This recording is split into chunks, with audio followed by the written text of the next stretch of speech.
Semangat pagi anak-anak, apa kabar kalian semuanya? Semoga kita semua diberikan kesehatan ya. Selamat bertemu kembali dalam pelajaran IPS. Hari ini kita akan membahas mengenai lembaga sosial. Masih ingat anak-anak apa itu interaksi sosial? Ayo, siapa yang tahu? Interaksi sosial adalah hubungan timbal balik antara manusia untuk memenuhi kebutuhannya.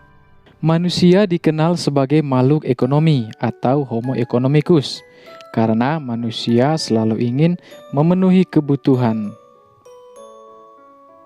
Misalnya, kebutuhan manusia akan keturunan, maka lahirlah keluarga. Kebutuhan manusia akan pendidikan, lahirlah sekolah. Kebutuhan manusia akan makanan, maka diadakan pasar. Kebutuhan manusia akan kesehatan, maka lahirlah rumah sakit. Agar manusia memenuhi semua kebutuhan hidupnya dengan tertib dan teratur, maka dirumuskan norma-norma. Anak-anak, apakah yang dimaksudkan dengan norma? Norma merupakan aturan atau kaidah yang menjadi pedoman tingkah laku. Norma memberitahu jika perilaku kita itu benar atau salah. Keseluruhan norma-norma yang berhubungan dengan kebutuhan pokok dalam masyarakat disebut lembaga sosial. Sistem norma atau aturan-aturan yang dikategorikan sebagai lembaga sosial harus memiliki syarat-syarat sebagai berikut. Yang pertama, sebagian besar anggota masyarakat menerima norma tersebut. Yang kedua, norma tersebut menjiwai seluruh warga dalam sistem sosial. Yang ketiga, norma tersebut mempunyai sanksi yang mengikat setiap anggota masyarakat. Di dalam masyarakat dikenal ada 4 tingkatan norma, yaitu 1. Cara atau usage, 2. Kebiasaan atau folkway, 3. Tata kelakuan atau mores, 4. Adat istiadat atau customs. Yang pertama, cara atau usage. Cara merupakan suatu bentuk perbuatan tertentu yang dilakukan individu dalam suatu masyarakat tetapi tidak secara terus-menerus. Penyimpangan dalam norma cara ini tidak akan mendapat hukuman berat. Sanksi yang diberikan hanya berupa celaan atau teguran. Contohnya, orang yang bersendawa setelah makan ditegur karena dianggap melakukan perbuatan yang tidak sopan. Yang kedua, kebiasaan atau folkway. Kebiasaan adalah perbuatan yang dilakukan secara berulang-ulang dalam bentuk yang sama. Contohnya, kebiasaan memberi hormat kepada orang yang lebih tua usianya. Bagi mereka yang melanggar akan dikenakan sanksi sosial berupa teguran atas penyimpangan terhadap kebiasaan tersebut. Yang ketiga, tata kelakuan atau mores. Tata kelakuan atau mores merupakan aturan yang diterima oleh masyarakat dan aturan tersebut dijadikan sebagai alat pengawas atau alat kontrol oleh masyarakat kepada seluruh anggotanya. Contohnya, pelanggaran lalu lintas akan dikenai sanksi oleh polisi. Yang keempat, adat istiadat atau customs. Adat istiadat atau customs merupakan sebuah aturan yang secara turun-temurun yang berlaku di daerah tertentu. Sanksi atas pelanggaran adat istiadat dapat berupa pengucilan atau dikeluarkan dari masyarakat. Di masyarakat, lembaga sosial memiliki fungsi sebagai berikut. Yang pertama, memberikan pedoman pada anggota masyarakat. Yang kedua, menjaga keutuhan masyarakat yang bersangkutan. Yang ketiga, memberikan pedoman kepada masyarakat untuk mengadakan pengendalian sosial atau kontrol sosial. Dalam pengertian sosiologis, Lembaga sosial digambarkan sebagai suatu organ yang berfungsi dalam kehidupan masyarakat. Lembaga sosial adalah keseluruhan dari sistem norma yang terbentuk berdasarkan tujuan dan fungsi tertentu dalam masyarakat. Ciri-ciri lembaga sosial. Yang pertama, memiliki kekekalan tertentu. Lembaga sosial dalam masyarakat cenderung bertahan lama karena terbentuk untuk menciptakan keteraturan sosial. Suatu lembaga sosial akan terus diwariskan dari generasi ke generasi. 2. Memiliki simbol.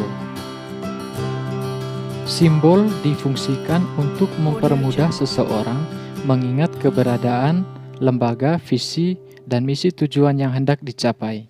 Simbol-simbol tersebut dapat berupa gambar, tulisan, serta bendera. Contoh, logo Tutwuri Handayani yang merupakan simbol dari lembaga pendidikan.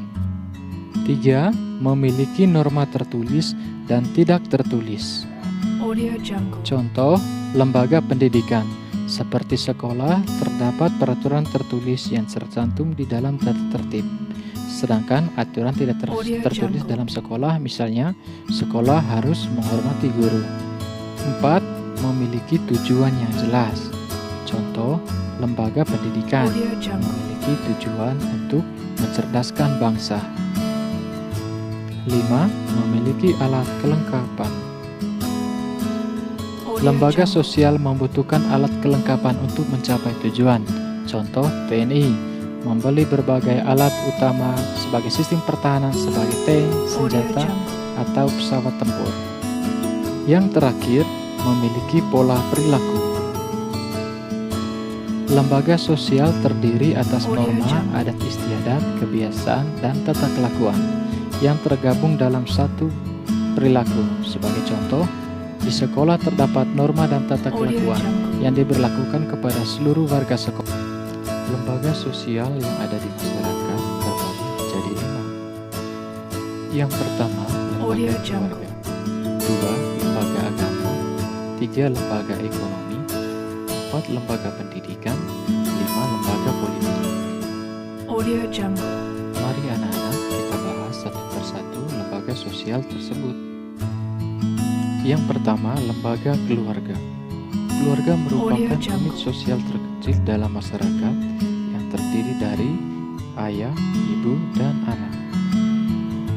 Fungsi lembaga keluarga yang pertama, fungsi reproduksi. Artinya, dari pernikahan diharapkan akan mendapat keturunan. Yang kedua, fungsi proteksi atau perlindungan. Keluarga memberikan perlindungan kepada anggotanya, baik perlindungan fisik maupun perlindungan yang bersifat kejiwaan, sehingga di dalam keluarga terdapat rasa aman. Dalam sebuah keluarga, ayah merupakan kepala keluarga yang mempunyai kewajiban memenuhi kebutuhan ekonomi anak-anaknya. Yang keempat, fungsi sosialisasi.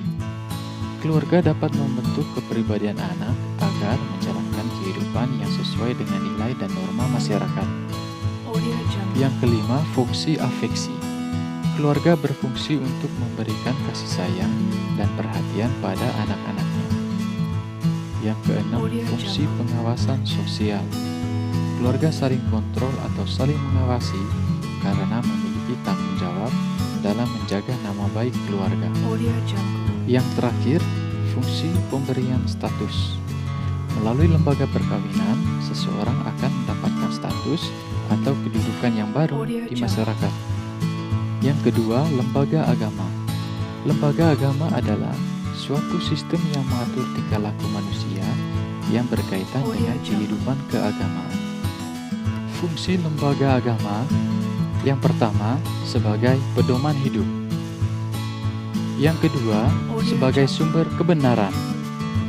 Yang ketiga, pengatur tata cara hubungan manusia dengan manusia lain, serta hubungan manusia dengan Tuhannya. Yang keempat, sebagai prinsip benar atau salah.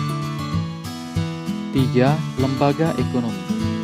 Lembaga ekonomi bagian dari lembaga sosial yang mengatur tata hubungan antar manusia dalam pemenuhan kebutuhan hidup sehari-hari. Fungsi lembaga ekonomi yang pertama, memberi pedoman dalam mendapatkan bahan pangan. Yang kedua, memberi pedoman dalam melakukan suatu pertukaran barang atau barter. Yang ketiga, memberikan pedoman tentang harga jual beli barang.